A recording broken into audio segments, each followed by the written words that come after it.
Hello, and if you're new here, welcome to the channel.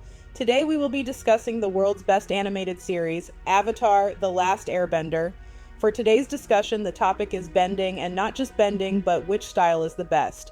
Before we get into it, we need some backstory. Water, earth, fire, air. Long ago, the four nations lived together in harmony. Then, everything changed when the Fire Nation attacked. Only the Avatar, master of all four elements, could stop them. But when the world needed him most, he vanished. 100 years passed and my brother and I discovered the new Avatar, an airbender named Aang. And although his airbending skills are great, he has a lot to learn before he's ready to save anyone. But I believe Aang can save the world.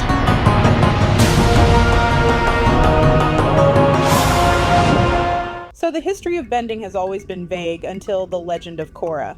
But now we know that bending is originally a gift given to humans by the lion turtles. Those humans then went on to learn from animals how to use the techniques and bending styles to their full potential. We have water learned from the moon, earth learned from moles, fire learned from dragons, and air learned from flying bison, energy bending as well. There are subsets to each bending style. Here's a chart I found to demonstrate. As the chart and the show demonstrates, each bending style can differentiate greatly, but also coincide with each other. Air is very compatible with both fire and water because it requires both calmness and control. Water is great for healing and subduing threats. And then there's fire that is great for offense attacks. It can also be a healing source just like water and can fly much like air, albeit less smoothly and uses more energy, but the best bending style is earth.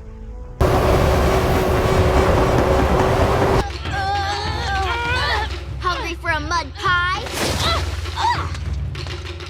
I'll give you a mud pie! Obviously. The Avatar is a single person who can control every element. The element of power. The people of the Fire Nation have desire and will, and the energy and drive to achieve what they want. Earth is the element of substance. The people of the Earth Kingdom are diverse and strong. They are persistent and enduring. Air is the element of freedom. The air nomads detached themselves from worldly concerns and found peace and freedom. Also, they apparently had pretty good senses of humor. Water is the element of change.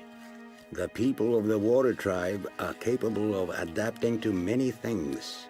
They have a deep sense of community and love that holds them together through anything. If the Avatar mastered every element while also mastering every subset ability, they would be unstoppable. But an Earthbender is the perfect rival because they can use almost every element to their advantage. Of course, the way the elements work is pretty obvious. Water and fire are opposites, and earth and air are opposites. However, as we see with sandbenders, earthbenders can to an extent control the wind using sand particles. Same with mud. As long as there's earth in the water, they can control water to an extent. And then there's fire. Well, lava bending is already a thing. An earthbender just has to heat up rocks and they make fire lava. If an earthbender studied under other tribes just like Iroh did, they can perfect their crafts and basically be a mock avatar of their own. In theory, they can also create hurricanes and tornadoes by taking sandstorms to the extreme. And if they perfected that, they might even be skilled enough to make their own version of Aang's air sphere, since it's just controlling enough wind to stand on, and maybe even fly too. Halfway joking, but in theory it's possible. Benders can levitate rocks already. To simply put it, they would have to hold a rock in both of their hands. And maybe wear special shoes that have rock bottoms. And there you go. This would have been a better Avatar versus Avatar story than what was presented in Korra, because it's in the realm of possibilities, and any earthbender skilled enough could achieve this with years of hard work. And of course, I forgot to mention the most useful skill. You can literally build a mansion for yourself. Go Elsa mode, but with the earth. Imagine a story where the Avatar goes a similar route as Aang, saying he doesn't want to be one. Let's call him Kohaku. Kohaku is an Earth Kingdom native and has a friend. His earth-bending friend, let's call him... You might want to think of a better Fire Nation cover name. Try Lee. There's a million Lees. Lee is jealous because the new avatar has all the power in the world but doesn't want to use it. Lee makes it his mission in Season 1 to become the most avatar-like person possible, making every element work for him in his own way, carrying a jar of sand around to make it appear like he's using multiple elements, but in reality he's skillfully using only one to its fullest extent. He could have a second jar of spark powder, specifically for firebending, and a third of water to make mud at any time for more dynamic water styles. The true greatest earthbender in the world. However, we can't leave out the avatar completely. Every avatar was always good at heart, so let's make him a chaotic neutral. Not entirely a villain, but jealousy starts brewing and eventually Kohaku fights Lee, but due to a lack of training, Lee beats him. However, because Lee wants Kohaku to be better, they start traveling together, but Kohaku only starts to learn earthbending. The Season 1 finale could be Kohaku getting kidnapped, and Lee and the new team avatar goes to save him. If you want an Iroh-like character this time around, he could be included on the team. His name is Jujan, but Jujan has a dark secret he doesn't want the team to know yet. And to freshen up the dynamic, a PR team leader for the avatar who gets in the way named Miyuki, or just Yuki for short, who can't decide if she prefers the mock avatar or the real one. In Season 2, Still Kidnapped, we find out it was a new Lotus faction, the Yellow Lotus, a secret society who wants control over multiple cities under the added protection of the Avatar.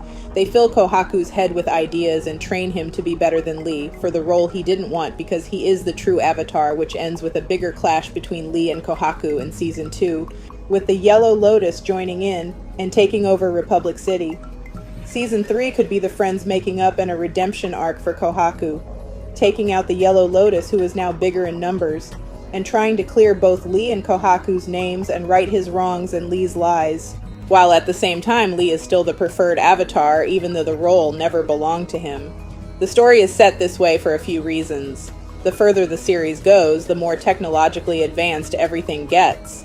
The more they don't need a protector in the form of the avatar. The world will slowly lose its spiritual connection, and there will be less need for an avatar. The tale of the two friends is both felt useless in their own ways. One didn't have a point in pursuing his destiny, and the other saw an opportunity and took it. The one who took the opportunity let it go to his head, and the other saw what he was missing, and his jealousy took over. An avatar story with a deeper look at what it means to be an avatar and the journey of acceptance outside of being told to. That's the video, guys. Feel free to like, subscribe, and comment below any videos you would like to see. Hope you enjoyed it. Have a good day.